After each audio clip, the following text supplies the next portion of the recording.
Assalamualaikum warahmatullahi wabarakatuh.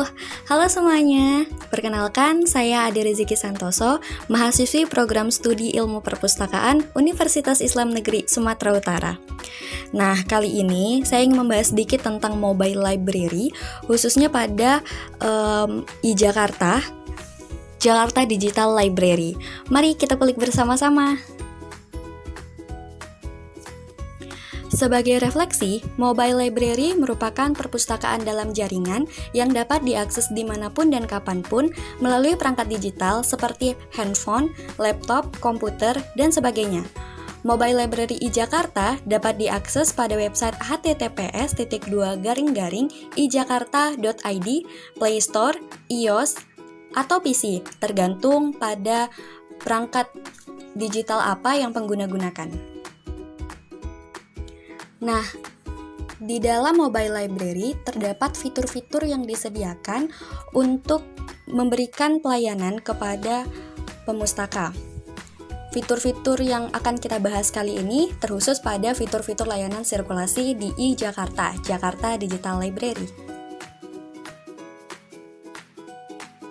Untuk dapat menggunakan mobile library iJakarta beserta fitur-fitur yang ada di dalamnya, pengguna dapat masuk atau login melalui via Facebook ataupun via email yang dimiliki oleh pengguna.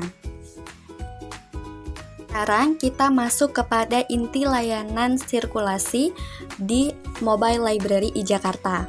Setelah login dan terdaftar sebagai anggota, kita dapat menggunakan fitur peminjaman e-book yang disediakan dengan maksimal 3 e-book dan akan secara otomatis dikembalikan dalam 3 hari. Tidak seperti perpustakaan manual nih, kita tidak perlu dikenakan denda apabila lupa pada waktu pengembalian buku. Dan apabila sebelum 3 hari kita telah selesai membaca, lalu ingin meminjam e-book dengan judul lain, kita dapat mengembalikan dengan mengklik return seperti pada gambar. Dalam satu judul e-book biasanya tersedia beberapa eksemplar e-book yang disediakan. Apabila seluruh eksemplar digunakan oleh pengguna yang lain ketika kita ingin meminjam, maka kita tetap bisa memasukkan judul tersebut pada kolom request dan nanti apabila masa pinjam pengguna lain telah selesai dan e-book tersebut telah tersedia, maka kita akan mendapatkan notifikasi lalu kita dapat meminjam e-book tersebut. Di dalam iJakarta terdapat fitur yang seru dan kekinian loh, yaitu fitur book review. Sesuai namanya, di sini kita bisa mereview atau menilai buku yang telah kita baca. Bahkan, kita bisa membaca book review dari pengguna lain dan saling berkomentar. Jadi memperluas jaringan teman-teman pecinta buku kan?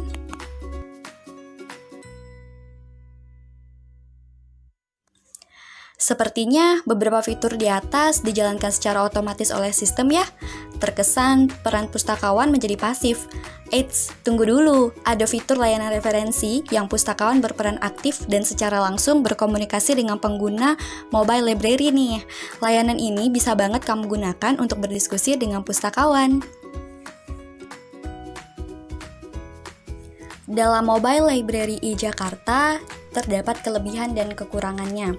Semoga kelebihannya dapat dipertahankan dan kekurangannya dapat diperbaiki untuk lebih baik lagi melayani pengguna kelak.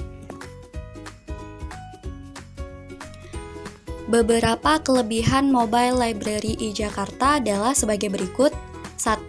Dapat digunakan secara umum. Walaupun mobile library iJakarta secara resmi dimiliki oleh Perpustakaan Provinsi DKI Jakarta, kita yang bukan merupakan masyarakat DKI Jakarta tetap bisa menggunakan layanan ini loh. Yang kedua, bisa dibaca secara online dan offline. Untuk meminjam buku, pengguna harus tersambung pada jaringan internet. Namun, ketika proses pengunduhan e-book telah selesai, kita bisa membaca dalam keadaan offline. Yang ketiga, fitur media sosial. Seperti yang telah dijelaskan pada fitur book review, kita bisa berinteraksi dengan sesama pengguna yang memiliki peran hampir sama dengan sosial media. Yang keempat, notifikasi ketersediaan buku. Notifikasi ini sangat mempermudah kita untuk mengetahui buku yang ingin kita pinjam telah tersedia dengan segera, dan masih banyak keseruan lainnya dalam menggunakan mobile library iJakarta. Mari dicoba! Adapun beberapa kekurangan mobile library iJakarta Yang pertama, tampilan desktop masih kurang menarik dan terkesan kaku dibandingkan dengan sosial media yang kita gunakan saat ini, seperti Instagram, Facebook, dan sebagainya. Yang kedua, belum adanya icon scroll, sehingga menyusahkan apabila kita menggunakan mobile library e-Jakarta pada perangkat digital laptop atau komputer. Jadi, masih mau bilang minat baca rendah karena akses yang sulit dan harga buku yang mahal? Wah, berarti kamu kurang update nih.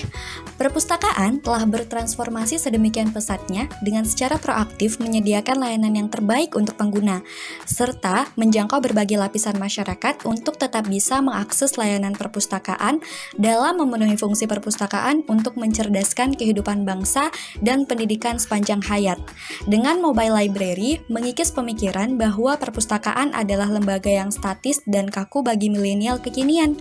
Ada begitu banyak lembaga perpustakaan yang telah menyediakan layanan mobile library yang bisa diakses kapanpun dan dimanapun. Kamu tinggal pilih sesuai yang kamu inginkan. e-Jakarta bisa menjadi salah satu opsinya. Bersama perpustakaan, kita bisa membangun peradaban kemajuan ilmu pengetahuan. Yang perlu diingat adalah perpustakaan hanya fasilitator untuk pengguna. Dibutuhkan kerjasama dari seluruh masyarakat untuk menjadikan membaca dan berdiskusi keilmuan menjadi kebiasaan kita untuk memajukan bangsa menjadi bangsa yang lebih literat. Semangat! Wah, kita sudah sampai di akhir video nih. Terima kasih buat teman-teman yang sudah melihat sampai akhir video ini ya. Semoga ulasan ini dapat bermanfaat buat teman-teman semuanya. Saya Ade Rezeki Santoso, pamit. Wassalamualaikum warahmatullahi wabarakatuh. Bye!